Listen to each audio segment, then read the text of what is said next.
Hamas की ओर से जो इजराइल में हमला करने के बाद बंधक बनाए गए थे उन लोगों को रिहा किया जा रहा था और बदले में इजराइल भी फिलिस्तीनी कैदियों को रिहा कर रहा था, लेकिन यह सिलसिला अब थम गया है। विशाल पांडे हमारे साथ लगातार बने हुए हैं। विशाल, फिलहाल क्या स्थिति है? क्या फुल फ्लेजेड वॉर फिर से शुरू हो चुकी है या अभी भी वेट एंड वॉच की सिचुएशन दिख रही है?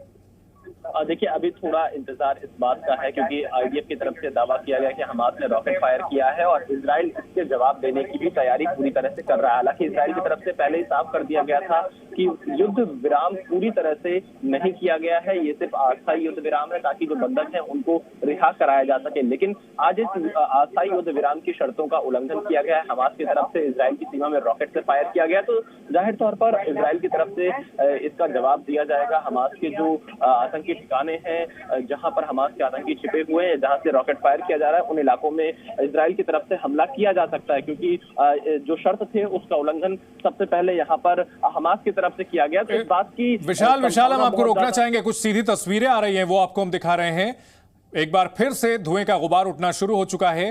गाजा पर एक बार फिर से हमला शुरू हो चुका है। तस्वीरें सामने आनी शुरू हो गई हैं। हमास ने युद्ध विराम तोड़ा है, इजराइल ने दावा किया। जी न्यूज पर एक्सक्लूसिव तस्वीरें हम आपको दिखा रहे हैं। हमास की तरफ से रॉकेट दागे गए हैं, आईडीएफ ने यह दावा किया है और यह भी कहा है कि इजराइल की ओर से अब पलटवार शुरू कर दिया गया है। विशाल हमारे साथ बने हुए। विशाल, जैसे कि हम आशंका जता रहे थे, एक बार फिर से जो शांति थी वो अस्थायी साबित हुई। धुएं का गुबार उठना शुरू हो चुका है, यानी फिर से युद्ध शुरू हो चुका है। देखिए, बिल्कुल अब से थोड़ी देर पहले आईडीएफ की तरफ से एक बयान जारी किया गया है जिसमें यह कहा गया है कि हमास ने जो शर्त था उसका उल्लंघन किया है और इजरायली क्षेत्र में फायर किया है और इसके जवाब में आईडीएफ ने यानी इजरायली डिफेंस फोर्सेस ने एक बार फिर से गाजा पट्टी में जो हमास के आतंकी संगठन हैं उन पर अब वो हमला करना शुरू कर चुकी है। यानी कि जो युद्ध विराम था वो अब पूरी तरह से खत्म होता हुआ दिखाई दे रहा है। जो अस्थायी युद्ध विराम कुछ दिनों पहले हुआ था, क्योंकि हमास ने सबसे पहले यहाँ पर रॉकेट से हमला किया और अब आईडीएफ उन हमलों का जवाब दे रहा है। गाजा पट्टी पर एक बार फिर से इजराइल की तरफ से हमास के आतंकी ठिकानों पर हमले की शुरुआत हो चुकी है। चंदन, बिल्कुल, हमास की ओर से जो रॉकेट दागे गए हैं आईडीएफ के मुताबिक, उसके बाद पलटवार शुरू कर दिया गया है, जवाब दिया जा रहा है। और इस बीच जो तस्वीरें सामने आ रही हैं, जो अस्थायी शांति थी वो अब खत्म हो चुकी है। एक बार फिर से इजराइल और हमास के बीच घमासान शुरू हो चुका है। हमास ने सीज फायर तोड़ा, यह दावा है इजराइल का। हमास ने इजराइल की तरफ रॉकेट दागे हैं और इसके बाद इजराइल ने भी जवाब दिया है। ये आईडीएफ का बयान आया है, आईडीएफ ने ऑपरेशन फिर से शुरू कर दिया है।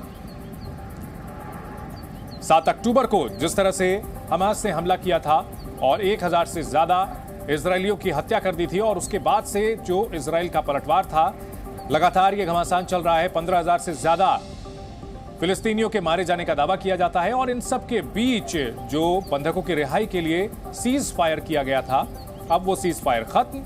2 तस्वीरें हम आपको दिखा रहे हैं। पहली तस्वीर आज की, अभी की, जब एक बार फिर से घमासान शुरू हो चुका है, जंग शुरू हो चुकी है। दूसरी तस्वीर जिसमें जब बंधकों की रिहाई की जा रही थी तो वे लंबी कैद के बाद आजाद होने से कितने खुश नजर आ रहे थे। विशाल हमारे साथ बने हुए हैं। विशाल, ऐसे में जो बंधकों के परिजन थे उन लोगों की उम्मीदों को बड़ा झटका लगा है, जो ये मान रहे थे कि उनके अपने जो कि हमास के कैद में हैं वो जल्दी ही उनके साथ होंगे।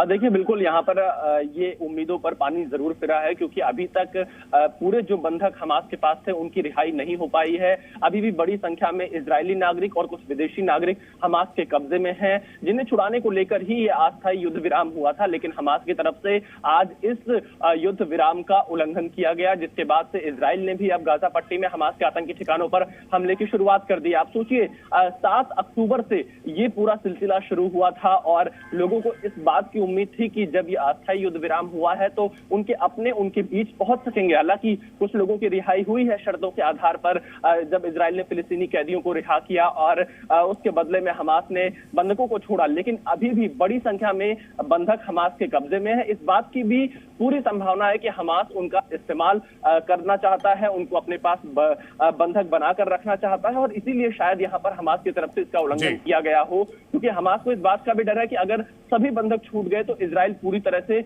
उन्हें खत्म कर देगा। इजराइल के पास, और इजराइल ने भी साफ कर दिया है कि हमास के ऊपर उसके हमले जो है जारी रहेंगे। बहुत शुक्रिया विशाल पूरी जानकारी के लिए।